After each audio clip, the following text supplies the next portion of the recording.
ನಮಸ್ತೆ ಗೆಳೆಯರೇ, ಇವತ್ತು ನಾವು ಸಿಹಿಗೆಣಸು ಮತ್ತು ತರಕಾರಿ ಹಾಕಿ ಕಟ್ಲೆಟ್ ಹೇಗೆ ಮಾಡೋದು ಅಂತ ನೋಡೋಣ. ಇಲ್ಲಿ ನಾನು ಮೊದಲು ಸಿಹಿಗೆಣಸು ಮತ್ತು ತರಕಾರಿಗಳನ್ನ ಒಂದೊಂದಾಗಿ ತೊಳ್ಕೊಳ್ತಿದ್ದೀನಿ. ಆಮೇಲೆ ಸ್ಟವ್ ಆನ್ ಮಾಡಿಬಿಟ್ಟು ಒಂದು ಪಾತ್ರೆ ಇಟ್ಟು 2 ಗ್ಲಾಸ್ ನೀರನ್ನ ಪಾತ್ರೆ ಒಳಗಡೆ ಹಾಕ್ಕೊಳ್ತಿದ್ದೀನಿ. ನಂತರ ತೊಳೆದಿರೋ ಗೆಣಸನ್ನು ಆ ನೀರಿನಲ್ಲಿ ಹಾಕ್ಕೊಳ್ತಾ ಇದ್ದೀನಿ. ಹಾಕ್ಕೊಂಡಾದಮೇಲೆ ಸ್ವಲ್ಪ ಉಪ್ಪು ಹಾಕ್ಬಿಟ್ಟು ಒಂದು ತಟ್ಟೆನ ಮುಚ್ಚಿಬಿಟ್ಟು ಗೆಣಸನ್ನು 15 ನಿಮಿಷ ಬೇಯಿಸ್ಕೊಳ್ತಾ ಇದ್ದೀನಿ. ನಂತರ ತರಕಾರಿಗಳನ್ನ ಸಣ್ಣದಾಗಿ ಕಟ್ ಮಾಡಿ ಮಿಕ್ಸಿ ಜಾರ್ನಲ್ಲಿ ಹಾಕ್ಕೊಂಡು ಗ್ರೈಂಡ್ ಮಾಡ್ಕೊಳ್ತಾ ಇದ್ದೀನಿ. ಗ್ರೈಂಡ್ ಅಂದರೆ ತುಂಬ ನುಣ್ಣಗಲ್ಲ, ಸಣ್ಣದಾಗಿ ಆಗೋ ರೀತಿಯಲ್ಲಿ ಗ್ರೈಂಡ್ ಮಾಡ್ಕೊಳ್ತಾ ಇದ್ದೀನಿ. ಅಥವಾ ವೆಜಿಟೇಬಲ್ ಚಾಪರ್ ಇದ್ದರೆ ಚಾಪರಲ್ಲೂ ಮಾಡ್ಕೊಬೋದು. ಆಮೇಲೆ ಸಿಹಿ ಗೆಣಸು ಬೆಂದಿರುತ್ತಾ ಅಂತ ನೋಡಿ ಗೆಣಸಿನ ಮೇಲಿರುವಂತಹ ಸಿಪ್ಪೆಗಳನ್ನು ತೆಗಿತಾ ಇದ್ದೀನಿ. ಎಲ್ಲ ತೆಕ್ಕೊಂಡಾದಮೇಲೆ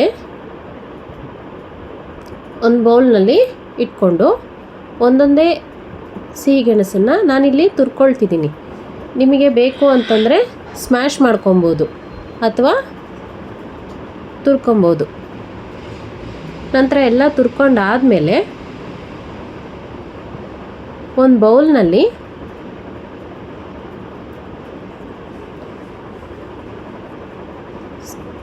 ಗ್ರೈಂಡ್ ಮಾಡಿದಂತಹ ತರಕಾರಿಗಳು ಮತ್ತು ತುರಿದಿರುವಂತಹ ಸಿಹಿ ಗೆಣಸುಗಳನ್ನು ಅದರಲ್ಲಿ ಹಾಕ್ಕೊಂಡು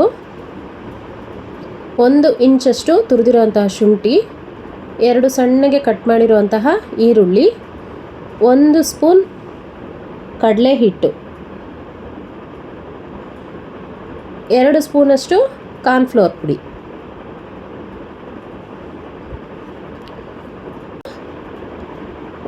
1 ಸ್ಪೂನಷ್ಟು ಖಾರದ ಪುಡಿ ಹಾಕ್ಕೊಳ್ಳಿ, ಅರ್ಧ ಸ್ಪೂನಷ್ಟು ಧನಿಯಾ ಪುಡಿ, ಅರ್ಧ ಸ್ಪೂನಷ್ಟು ಚಾಟ್ ಮಸಾಲ,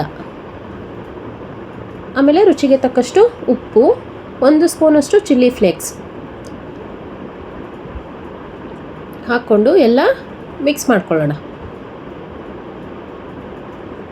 ಈ ರೀತಿ ಸಿಹಿಗೆಣಸನ್ನ ಕಟ್ಲೆಟ್ ರೀತಿಯಲ್ಲಿ ಮಾಡಿ ತಿನ್ನೋದ್ರಿಂದ ಆರೋಗ್ಯಕ್ಕೆ ತುಂಬ ಒಳ್ಳೆಯದು.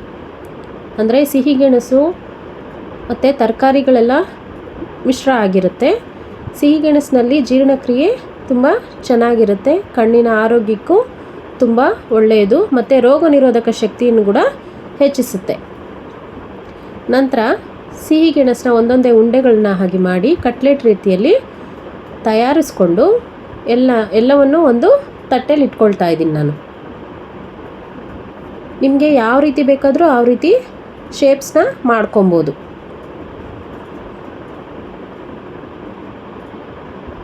ರೌಂಡಾಗಿ ಅಥವಾ ಸ್ಕ್ವೇರ್ ಶೇಪ್ನಲ್ಲಿ ಕೂಡ ಮಾಡ್ಕೊಬೋದು. ಈ ರೀತಿ ಎಲ್ಲ ರೆಡಿ ಮಾಡಿ ಇಟ್ಕೊಂಡಂಥ ಅದನ್ನು ಒಂದು ತಟ್ಟೆಯಲ್ಲಿ ಇಟ್ಕೊಂಡು ಸ್ಟವ್ ಆನ್ ಮಾಡಿಬಿಟ್ಟು ಒಂದು ಹೆಂಚಿಟ್ಕೊಳ್ಳೋಣ.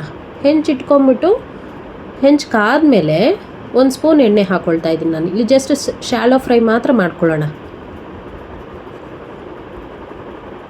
ನಂತರ ರೆಡಿಯಾದಂತಹ ಕಟ್ಲೆಟ್ಗಳನ್ನು ಹೆಂಚಿನ ಮೇಲೆ ಇಟ್ಬಿಟ್ಟು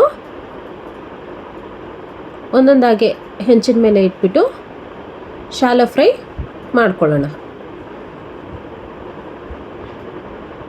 ಸಣ್ಣ ಉರಿಲಿ ಮಾಡ್ಕೊಳ್ಳೋಣ.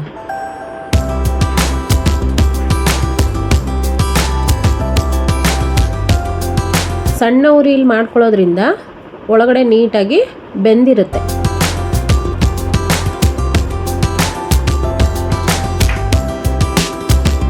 ಈಗ ಒಂದೊಂದಾಗಿ ತಿರುಗಿಸ್ಕೊಳ್ಳೋಣ. ನಾನಿಲ್ಲಿ ತಿರುಗಿಸ್ಕೊಳ್ತಾ ಇದ್ದೀನಿ ಒಂದೊಂದಾಗೆ.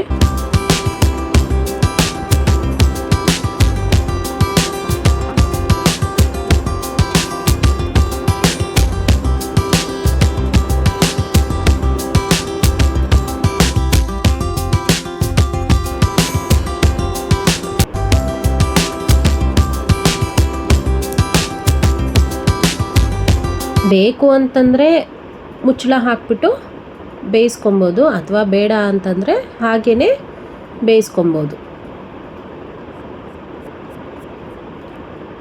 ಈಗ ಕಟ್ಲೆಟ್ ರೆಡಿ ಇದೆ.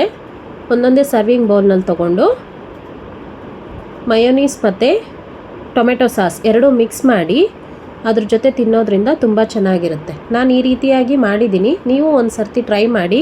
ಹೇಗಿದೆ ಅಂತ ಕಮೆಂಟ್ ಸೆಕ್ಷನಲ್ಲಿ ತಿಳಿಸಿ. ಫುಲ್ ವಿಡಿಯೋ ನೋಡಿದ್ದಕ್ಕೆ ಥ್ಯಾಂಕ್ ಯು. ಸಬ್ಸ್ಕ್ರೈಬ್ ಮಾಡಿ, ಶೇರ್ ಮಾಡಿ.